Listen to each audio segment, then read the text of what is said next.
Welcome back to TLDR's daily briefing for Thursday the 12th of June 2025. In today's episode, record human displacement across the world, developments in Los Angeles, and the Pentagon's review of the AUKUS security agreement. But first, 3 nights of anti-immigration rioting in Northern Ireland.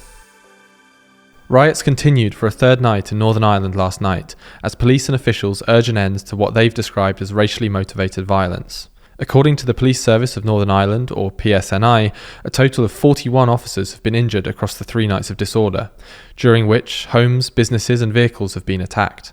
Last night, a further 6 people were arrested as the violence, which has been centred on the town of Ballymena, spread to other towns including Larne, where people wearing masks smashed the windows and set fire to the local leisure centre, which had been designated as an emergency rest centre for families affected by the unrest. Assistant Chief Constable Ryan Henderson described the violence as racist thuggery targeted at ethnic minorities and police officers, with fireworks, petrol bombs and bricks thrown by rioters. So, what is going on and how did it all start?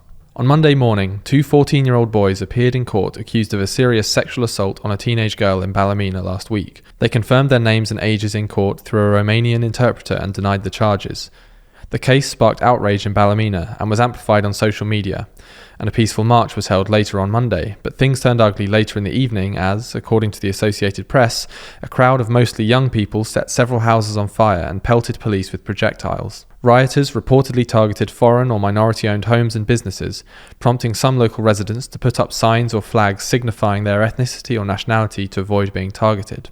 The Guardian spoke to a Czech immigrant who put up a British flag in her window, while Reuters reported that Filipino residents put stickers of British and Filipino flags on their doors. Police have pointed to a, quote, mob mentality fueled by social media, and news reports say the sexual assault case was picked up and amplified by anti-immigration voices online, tapping into a broader anti-immigration movement that has grown in Great Britain and Northern Ireland. Last August, anti-immigration riots erupted across several UK cities, including Belfast, following the murder of 3 young girls in Southport and false claims about the perpetrator's identity that circulated online. While net migration to Northern Ireland has risen in recent years, the proportion of its population that is foreign-born and/or ethnic minority is considerably lower than in England and Wales and Scotland, though the foreign-born population in Ballymena is higher and more in line with the UK average. Northern Ireland's Justice Minister, Naomi Long, warned that the, quote, 3-day festival of hate and destruction must end before someone loses their life. Police are preparing for the potential continuation of unrest on Thursday night, with the deployment of officers arriving from Scotland and other UK forces to reinforce the PSNI.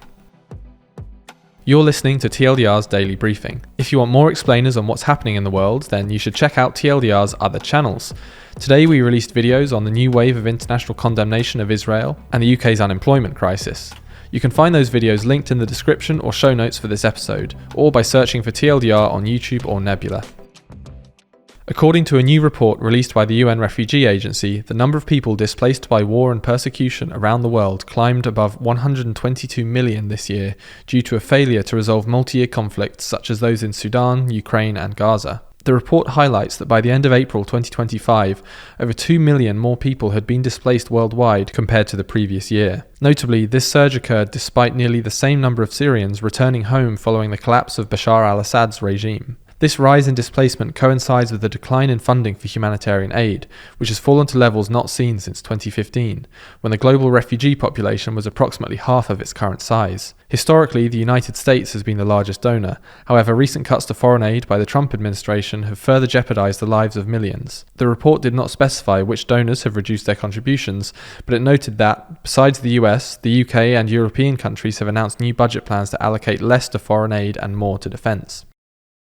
Moving on now to an update on the 6th day of protests against federal immigration raids, which have engulfed Los Angeles. With the deployment of Marines anticipated in LA within the next 2 days, the commanding officer of the Marines has stated that troops will be permitted to temporarily detain anyone interfering with immigration officers. The demonstrations have spread to other cities too, with hundreds expected to rally across the country on Saturday. On Monday, Governor Gavin Newsom confirmed that California will sue the Trump administration over the deployment of the National Guard, describing the move as illegal and unconstitutional. He also accused President Trump of manufacturing a crisis, and in a speech on Tuesday he declared, "What we're witnessing is not law enforcement, it's authoritarianism."